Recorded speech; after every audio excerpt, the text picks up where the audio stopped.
Hello, everyone, and welcome to Theory-N2-Practice. I am Dan Scott. Today, we get to have a conversation with someone I've been following over the last couple of years. We've actually talked previously in the past, and when they were a startup, as you might want to say, but now they are not only just a startup, but they are someone that they're actually growing rapidly in the emergency management space. But Ginny Katz herself. So, Ginny Katz, welcome to the show. Thanks so much for having me. It's good to be back. And I've learned that you can still be a startup for many years Yes, in this exactly. phase. I've been a startup for 10 years now, so it's I'm in good company until you then. actually Yes. start getting momentum and growth, you're always a startup. But yeah, but congratulations on all the. We were talking. I was like, we better hit record because I have all these questions from being watching. We've connected back and forth over the last couple of years here and there. But I've watched you. I've watched you get awards. I've watched you present at conferences. I've seen your growth on social media. I've seen the news briefings that you put out there on things that you're doing. You've spoken at Theory-N2-Practice Summit. So ultimately, you've had a lot going on the last few years. But you just told me about a trip that you took promoting HazAdapt. So HazAdapt is growing. It's social, but not social media. It's like mass notification and information sharing and stuff like that. But I want to let you share that. But I want you to share too, after you share about what HazAdapt is, what you just finished doing to get the word out there, what HazAdapt is and how they can benefit communities. Totally. And it is so good to be back. I also follow your work, and I was just watching some of your podcasts yesterday, and you have such great guests with great thoughts. So it's a privilege to be back. Last time we spoke, I was actually just looking at this. It was 2022, and we had just launched HazAdapt, the main app. And I love to hear how you describe it because it is a very new thing in emergency management. Technically, we are not in mass notification and we're not social media. So it's what are they? It's a bottom-up safety app that helps what we call the gentle public, but anyone of all preparedness levels know what to do to prepare, respond, and recover. And it keeps all of that safety information, those crisis response tools, and recovery tools all in one app that also works offline. But that main app, when we last met, was just focusing on the hazard guide. Since then, we've incorporated more and we launched more cool gamified preparedness tools called prep checks. That was the big thing I was hinting at our last podcast was, okay, they're coming out. Now, those have been out for a year, and we've been starting to see how we're measuring coping capacity in communities and really understanding on a per hazard basis how well a person or an area would cope with a certain hazard. So it's been super insightful to see that. But we've also recently launched a service that helps connect people to local safety information. We work directly with emergency authorities, and we host their information on HazAdapt, make sure it's offline and easy to read, available, and make sure that whenever anybody walks into that area, their HazAdapt gets automatically updated with local safety information. So that's been our new big, like super exciting thing. And we're also no longer in school anymore. We are a full technology company business serving nationwide. We've got thousands of users all over the US and actually abroad too. We recently have been getting user requests from Greece, from Australia. So super cool to see that global growth. But this summer, I did something a little crazy. Getting that connection and helping people know that that HazAdapt is available.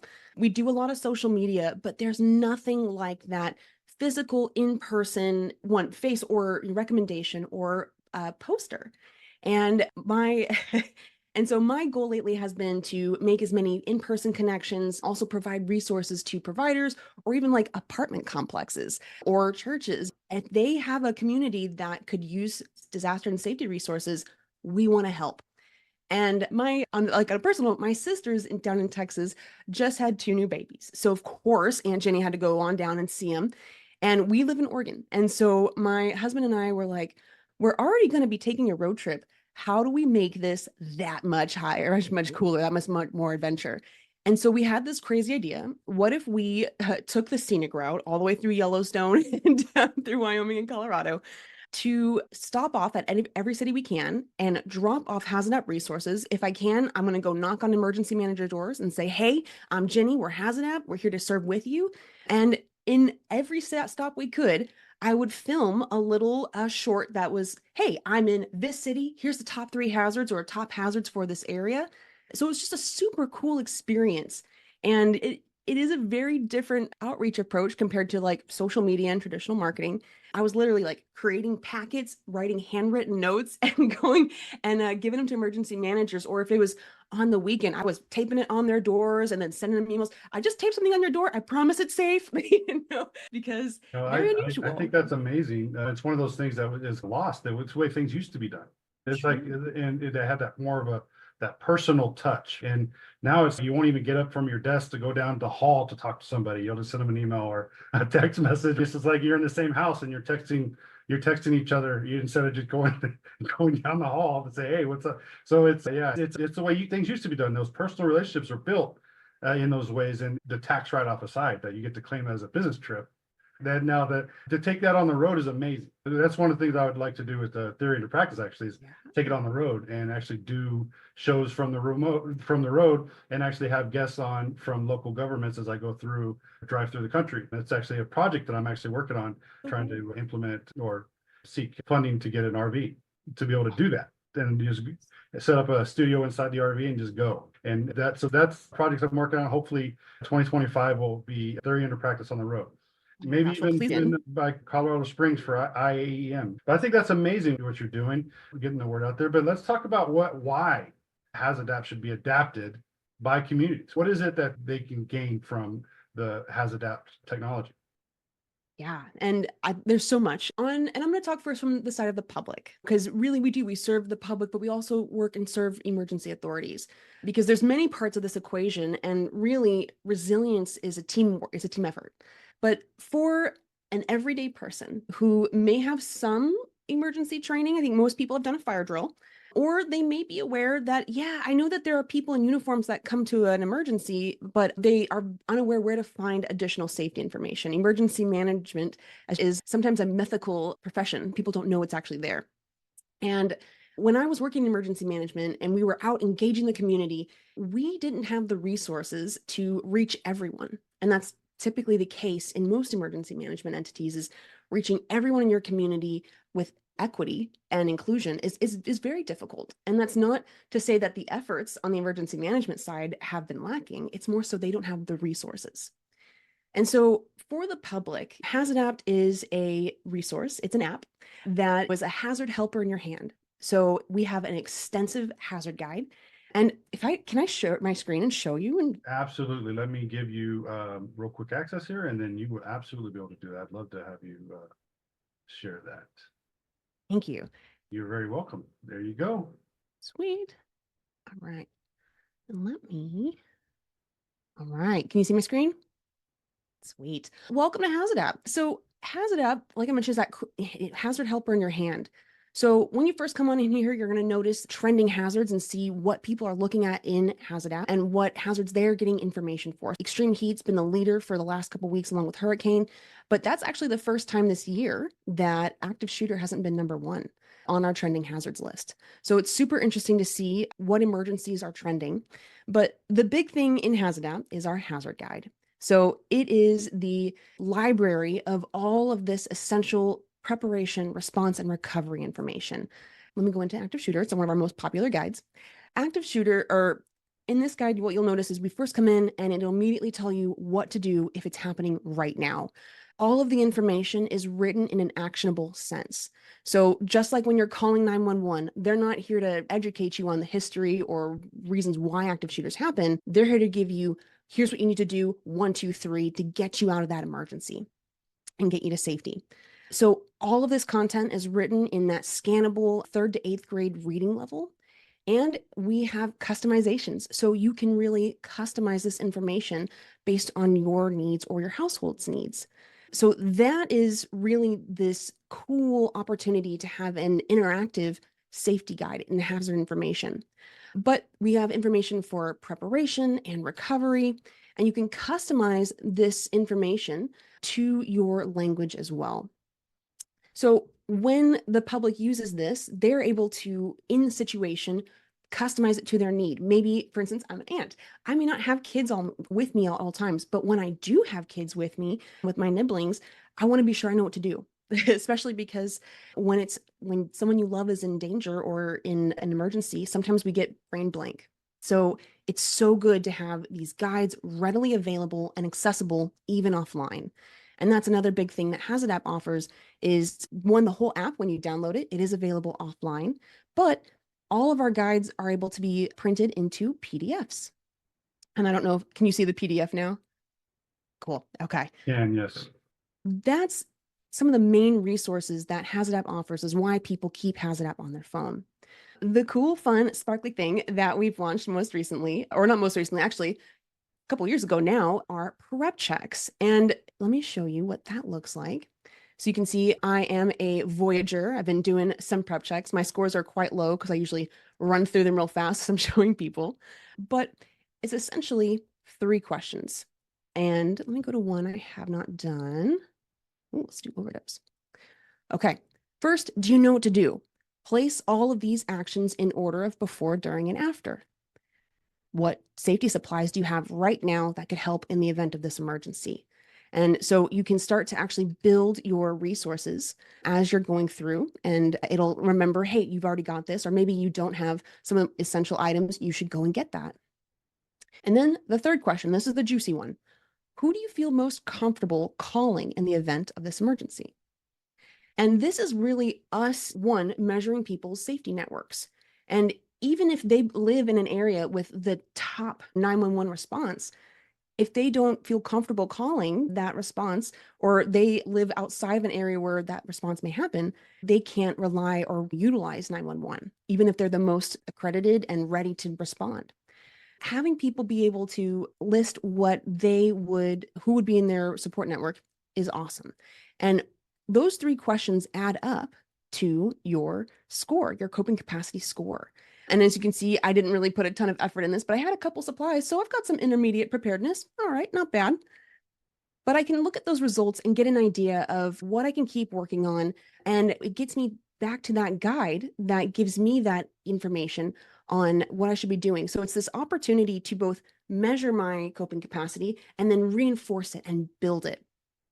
And we have seen some really cool activity as this has been out. For the public, that's that resource and tools here. As an emergency manager, you can offer HazAdapt to your public for free and to your community for free. And as you are doing your outreach, you can share individual guides, or in your alerts, you can share guides. So one example that just happened was just a big case study that we did with Oregon State University. And we've been rolled out on their campus as a safety app for going on 10 months now. When they added a HazAdapt link to their alert, we had a big winter storm, and they added HazAdapt as a resource that people could go to. We saw that people not only came in, and what they did is they came in on the guides when we have, and I'll go down to extreme cold. When you copy this link, and I'll throw this in the chat, it's a tiny link, so it's great with those character limitations. But people click that link in the alert, and they come to a full guide of immediate emergency actions, preparation, response. But what we saw was people would also go and do a prep check.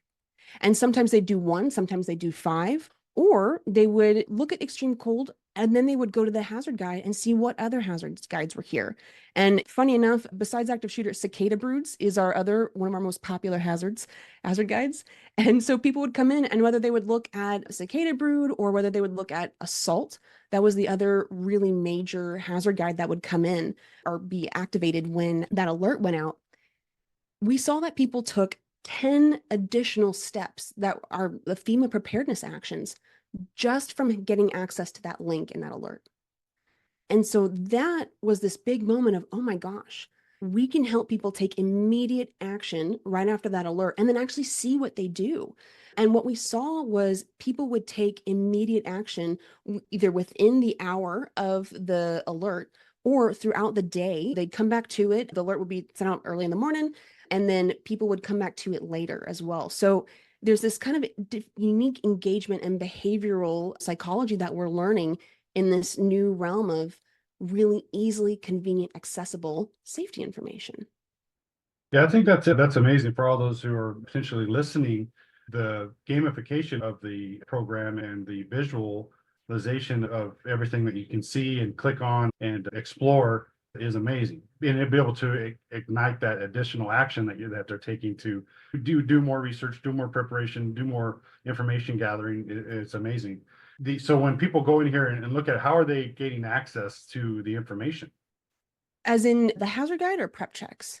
How are they finding the app? How are they creating their accounts? How does that stuff work for them? Totally. You can get on HazAdapt online. I'm on the online version right now, app.hazadapt.com. And we have thousands of people that use this all over the US.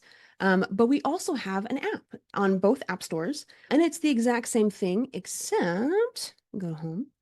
What you'll notice in our app is one, it's offline available. So if you don't have internet, all that safety information and all those resources are still there. And in our little crisis support center or life ring, we list all of the local as well as national crisis support advocacy and agencies here, as many as we can. We're still adding to them all the time. In the mobile app, what you'll see that's super, super cool is a map that'll give you your exact location. As you are getting ready to call 911, it'll not only tell you the address, it'll also give you the coordinates. So if you're texting 911, that's an easy copy paste, get it to the dispatch for access. Because often we don't know where we're at when emergencies happen, or we just don't have that address immediately available. So that's one of the benefits of having the app, or multiple benefits of having the app available. But you can access and use HazAdapt without creating an account. We know that people are very concerned about their privacy, and especially in a safety app, who's going to get my data? And I don't blame them, right? I don't blame them at all. So you can utilize HazAdapt without making an account. But if you'd like to use prep checks, you do have to make an account. And that all that requires is your name and your email and zip code.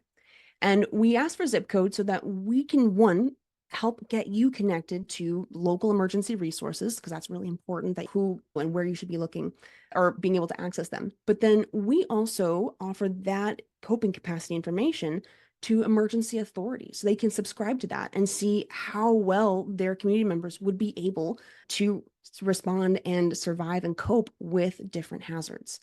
Prep checks is one of those reasons you'd make an account, but otherwise, you can absolutely use HazAdapt, immediately come on and just start using, which is very emergency friendly. So I love that you added cicada on there. So what drove that? What drove you to put the cicadas in the system? It was one of those things that it's one of those news headlines that people are often like, oh my gosh, if you've never experienced it or seen it, because it's either a large event or you're always used to them, like they're just constantly screaming in your summer background, that those big brood resurgences can cause a lot of hype. And the safety information, because they're really relatively harmless, was very easy to add, but unique, right? Did you know you can eat cicadas? I didn't know that. I'm sure you can eat anything nowadays, but it doesn't mean I'm going to. Yeah, fair. I do love a good extra source of protein, but people who have shellfish allergies, they should be aware cicadas can trigger that shellfish allergy. So it was really easy to add. And it's funny because I think most people don't see cicadas as a hazard. And really, they're a very minor hazard compared to some of the other things in the guide.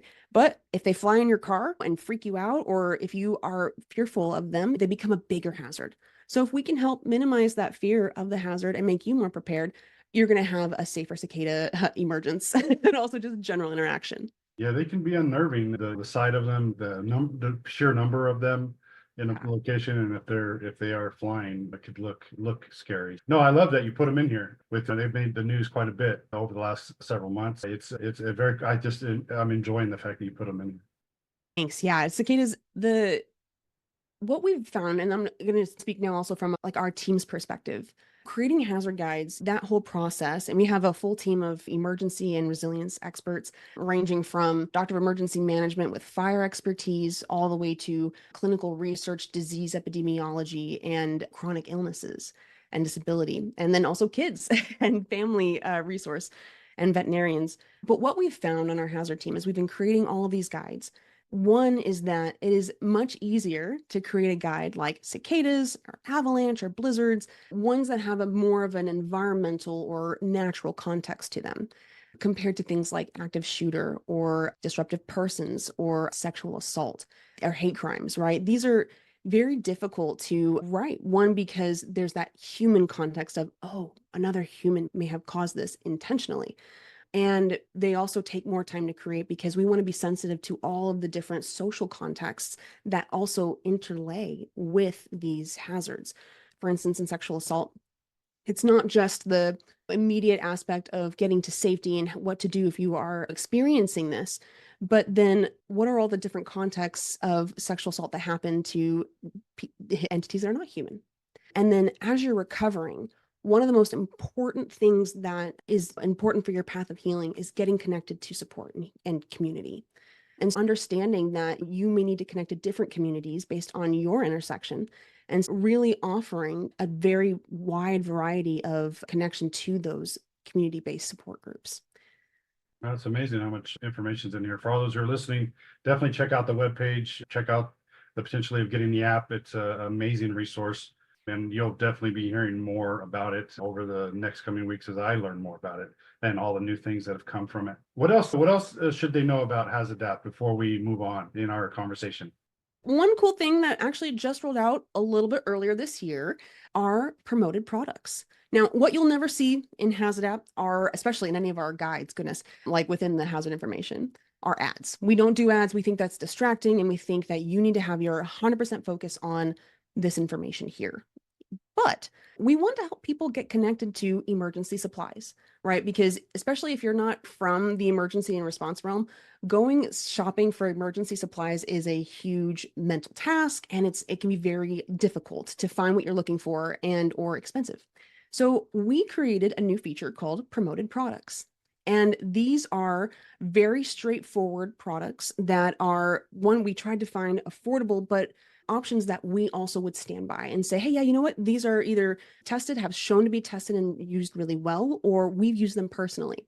And I've got one in here, but let me actually show you in our emergency items guide, which is a massive resource of preparing all of your different survival kits and emergency kits for you and your family.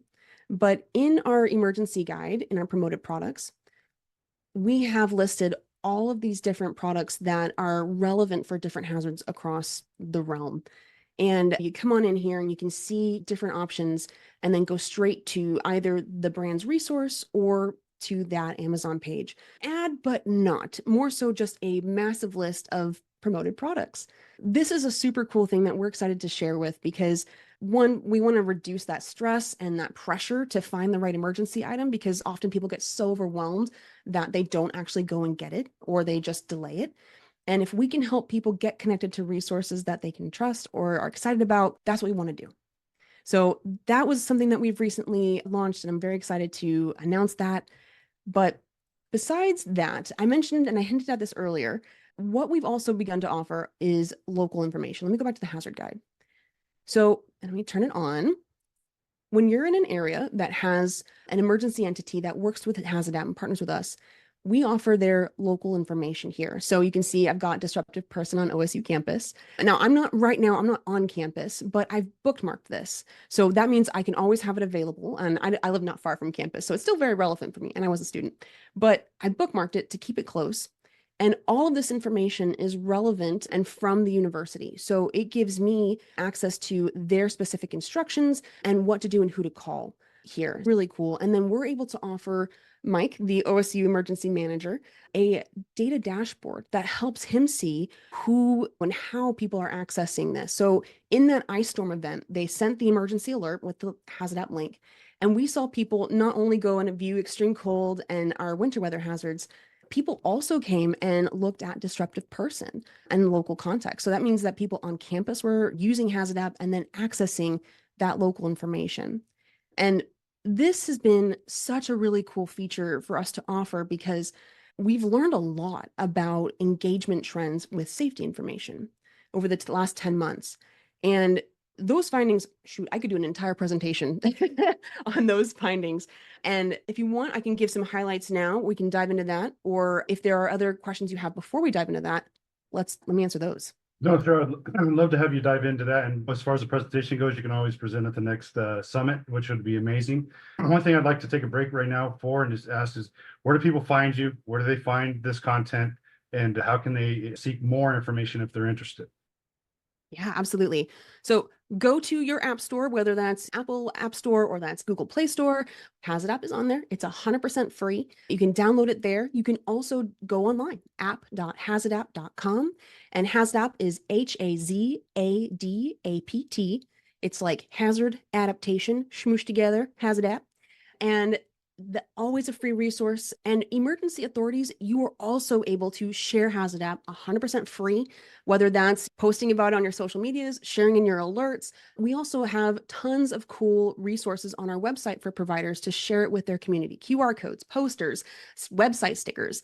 And when we work directly with an emergency authority, we provide an entire engagement kit and playbook so that they get tons of HazAdapt resources to constantly share with their community.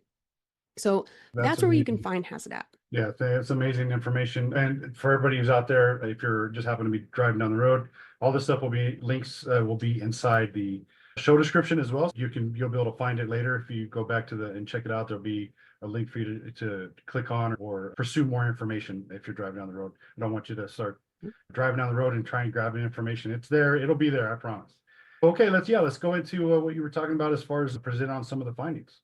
Absolutely. And I'm really excited to share this because, like I mentioned earlier, this is a brand new service. There really has not been a technology that's entered the emergency realm that's bottom up, meaning we serve the public first in order to help emergency authorities serve the public. And that's a very new kind of concept, but it's proven to be super effective. And so I'm going to resume my share really quick, but as I also have, like I was showing you earlier, you turn on your local safety information, see if there's anything there on HazAdapt, and you can customize it once you enter that jurisdiction. So I just was in all these different cities and I was doing research as I was going, trying to find what are the top hazards here. And it is an Easter egg hunt. Going online, Googling, sometimes the emergency management is named after the city, sometimes it's after the county. For most of the public, that's a lot of additional steps and barriers for them accessing your local information. So we hosted on HazAdapt, and we did this with Oregon State University last year. We're still doing that right now. And this is a fairly large campus. We just had our largest enrollment year, 60,000 people in this jurisdiction. And it's a really diverse hub. And they do have their own public safety force. And they also use a couple of apps, and y'all may recognize these, right? So they use the OSU Alert, which is a Rave Guardian app or a Rave app. They also use Rave Guardian. And these are really excellent alerting apps, right? You can also text OSU Dispatch or get a virtual companion if you're walking across campus alone at night. So these are awesome apps. But what they don't have is a massive guide of safety information along with those preparation tools. And these are really exclusive to the OSU community. So once you are a student or a staff member, you get your .edu email, and that's how you access these.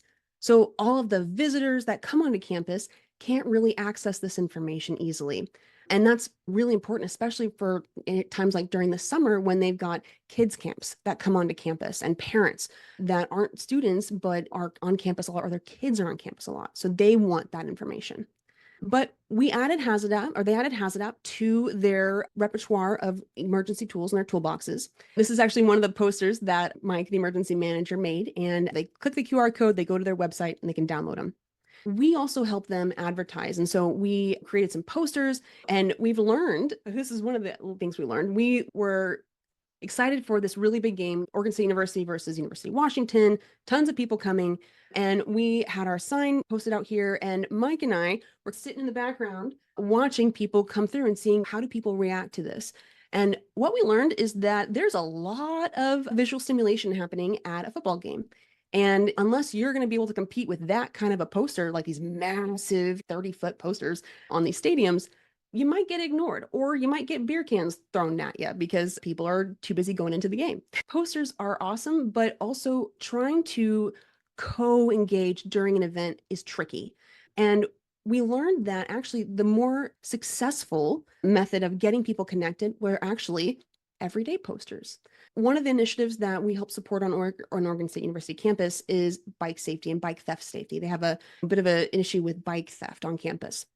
And we're really trying to help students know to lock their bike. Sometimes they don't lock it at all, or sometimes they only lock it with one lock. And we unfortunately have people that come onto campus and are very expert at clipping bike chains. So we work directly with OSU in their public safety office to really cultivate this poster. And that's such a cool process too, that we're meeting with these entities, we're co-creating this outreach together. And then we go and we hang them up. And whether that's on an everyday place where you're actually utilizing your bike and locking that up, or where it's a trash can, or even just general poster hanging spaces, we saw that these QR codes got way more engagement on the daily and continuously compared to like big event engagement. Something that we're taking away from that is one, that physical in-person moment is really valuable, because when you think about it, the dangers are physical. There are online dangers, but most people are aware of the physical dangers. And so that moment of, oh, there's a safety app, or oh, there's a safety resource, and being able to take and keep that in a physical level on your phone is actually super valuable to getting people connected.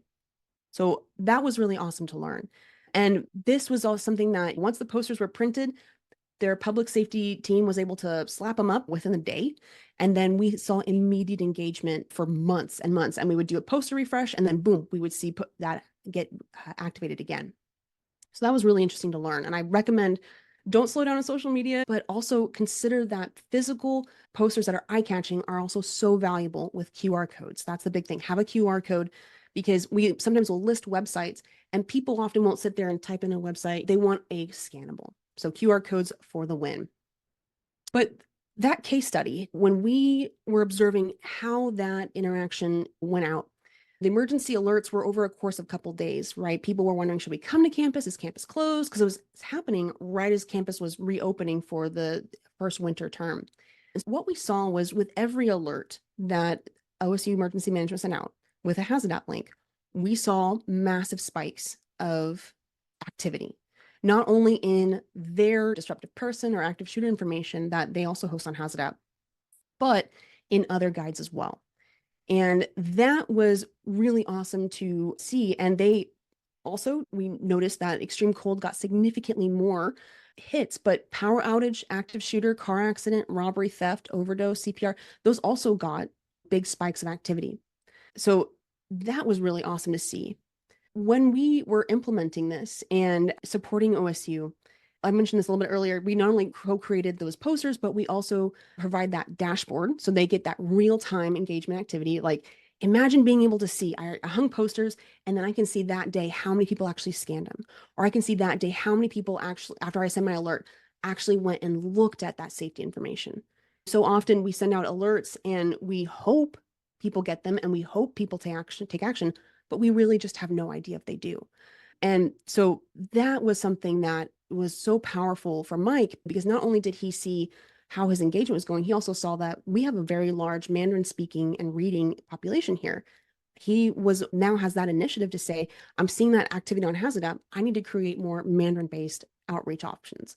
And so that boosted his inclusivity and the OSU emergency management inclusivity. I've got all these extra little videos. I'm not going to play them. I'll just skip right through them. But those 10 additional steps, those 10 additional FEMA preparedness and protective actions were made really convenient by that link. Just everything was right there. And then people with their own initiative and they wanted to really get more information did. And so it was so awesome to see that, one, we send an alert, you're going to see a spike, and people will take initiative to go and view more. They participate in prep checks, they learn more actions and practice, and that recollection of repeating prep checks happened quite a bit, actually. Maybe people didn't get the score they originally hoped, and they were like, I'm gonna try that one more again. And that actually really reinforced that knowledge. We had one person, it was really awesome to see, did, I think, assault 9 times in a day, because they were really like, I could do it. But assault is actually a really significant hazard when we have people staying at home, right? We know domestic abuse is a concern for when we have more close quarters and people are forced to stay home. But we also saw more confirmation and growth of people's support in crisis networks. So as they would do a prep check, we would see their network start going, oh, I guess I have this person. I guess I have that resource and that entity I can really lean on. So that was awesome to see. But beyond just that case study, over the 10 months, what's really been blowing our minds is that engagement can be supported on a continual basis. So we saw that there's a baseline of engagement on HazAdapt on the OSU campus. Some months it is very difficult for Mike, the emergency manager, to go out and do these engagement events. He does a ton of trainings, he does a ton of outreach, but he's also incredibly busy. And he also has another role that he does outside of OSU in emergency management. So he's often gone. And even during those periods, HazAdapt was supporting engagement on campus. And even when there weren't a ton of people on campus, like for instance, spring break, we also saw people still utilizing HazAdapt on campus. So that is a really awesome thing to see that, and some reassurance from Mike as well, that, okay, even if I don't get the chance to do outreach, people still have something that's easily able to help them engage and get the support they need. But the other major thing was just empowering those protective actions and then getting the insight into those trends of activity. That's really novel for emergency authorities to have that immediate information. Normally we send out surveys or we do engagement. We try to find out where people are at, but being able to see those actions in real time, that was mind blowing.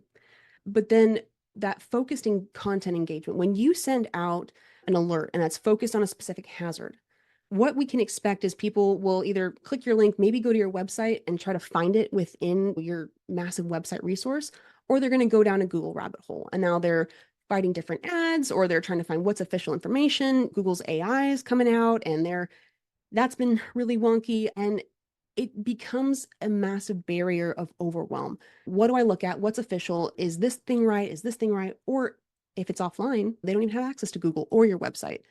Being able to offer HazAdapt not only helps that focused engagement of what had the emergency at hand, but then also reinforces that there is another resource and I have tons of options for whatever hazard I face. So supported engagement throughout the disaster cycle in a way that's never been done before is huge. That's fantastic information. Thank you for that. I think what's really impressing me the most about this is the engagement. That's one of the things we lack a lot in emergency management, is getting people to engage, getting people to actually take part in the things that we're trying to put out there to them, the education, the information, the life-saving techniques and training and information that get them to engage with us in the process. And I think the engagement aspects of what you guys got going on is amazing. So you definitely have an advocate in me to help promote it and get more people to utilize it and look into it. So I appreciate you taking the time to show us that. The information is overwhelming as far as like the amount of stuff you could do with it. It's one of those things you definitely need to take your time to look at. And as you said, if you overwhelm somebody, they can easily turn away, especially when you're giving them information. So it's good to have it streamlined and so easy to follow. But the engagement part is what really, that is really the most impressive thing I've seen from everything you've done. Being able to get people to engage with it, that is impressive. We do all this work sometimes, and it's one of those things that we're constantly working. You said we get busy as emergency managers. We get really busy. We're doing these things and we're doing the training and we're doing it. But to get people to engage in the process, it's like the work sometimes is we're just doing it. It's not being benefited from. And the fact that you have this where it's being benefited from is amazing. And like I said, over the years, I've watched you grow. I've watched you implement more and more into this. I've watched you as an individual grow, watched you receive awards and be more active as the CEO of this, as HazAdapt, and growing your baby as it may be. So I appreciate that very much. For those who maybe wanted to reach out to you as the individual, how can they find you? Yeah, absolutely. You can definitely check out our website. We've got a couple of spaces you can reach out there. You can reach out to me personally, gkatz@hazadapt.com or team@hazadapt.com. If you have a question or you would like to partner with us, please reach out.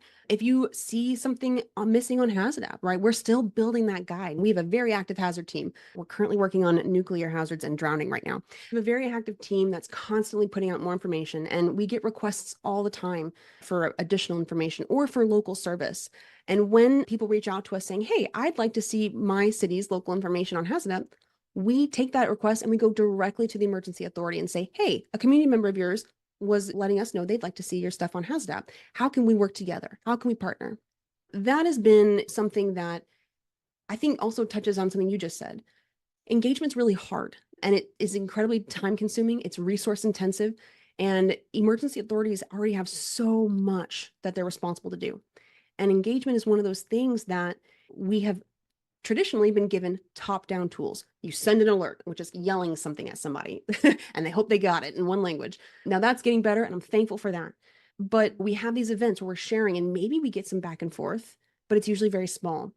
And I really don't think that's really at any fault of the emergency authority. I believe it's because we just do not yet have the tools to help us really engage. And when we think of engagement, we think of the traditional in person, back and forth. That's how we historically we've done. We sat around the campfire, we told stories about how we survived something, but we've really gotten away from that. And now we have a tool that actually helps build that real-time back and forth of information sharing in a way that's not social media-ified, right? Emergency authorities have a lot to do, and now we're asking them to also be social media managers. And when I talk with emergency authorities and say, hey, would you like a comment box on here? They're like, it's not that I don't want it. It's just we have many comment boxes and we tend to get a lot of garbage and it's not really helpful. So how are we able to provide engagement that is actually helpful for both sides of the story, right? And that's the new cliffhanger I want to leave you with. So what's about to be dropped and launched, and here on Theory-N2-Practice, y'all are getting some of the very first looks at this, is our newest system, Resilience Point. And this is the official provider engagement portal for not just emergency authorities, but public safety and public utility providers. So this is your view into HazAdapt totally, not just on what your information is, what hazards in down to the zip code are being looked at, utilized, and what are the prep check scores. So much amazing information that helps you see the need in your community, but then also engage in your community. We are so excited to be bringing this to emergency authorities and entities that are already using our local safety information will get free access. So very excited to get their feedback on this brand new tool coming really soon. So I know last time I was here, I was talking about how prep checks are coming out, and now that's been out. And so the next thing coming out is Resilience Point. I look forward to diving into this myself, and the gamification part of it that you guys have brought into it is that in itself drives the engagement, drives the as you said, someone trying to beat their scores and stuff like that. That's a true thing. People are competitive with themselves, or they want to see themselves do better, or they want to compete against somebody else. So it's an amazing thing. I appreciate that. So Resilience Point, I look forward to hearing more about that. I look forward to watching it roll out.